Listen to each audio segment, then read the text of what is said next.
রাতের ডাক, হাইওয়ের। রাত তখন গভীর। বাসে যাত্রী বলতে হাতে গোনা কয়েকজন, যাদের বেশিরভাগই ঘুমে অচেতন। ড্রাইভার করিম খুব মনোযোগ দিয়ে ফাঁকা হাইওয়ে ধরে বাস চালাচ্ছেন।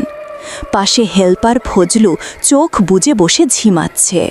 করিম এই রুটে বাস চালানোর অভ্যাস অনেক বছরের। তিনি জানেন হাইওয়ের একটা নির্দিষ্ট অংশ আছে, যেটা একসময় ঘন জঙ্গল আর বাঁশঝাড় দিয়ে ঘেরা ছিল। সেই জায়গার নাম আমতলী ঘাট। কথিত আছে সেখানে গভীর রাতে নিশি ডাক দেয়। নিশির ডাকে কেউ সাড়া দিলে সে আর ফিরে আসে না। রাত প্রায় ৩টে। বাসের গতি বেশ ভালোই। হঠাৎ আমতলী ঘাট পার হওয়ার সময় করিম একটি ঘটনা লক্ষ্য করলেন। রাস্তার পাশে ঠিক বাঁশঝাড়গুলোর কাছাকাছি একজন সাদা শাড়ি পরা মহিলা দাঁড়িয়ে আছে। এলাকাটা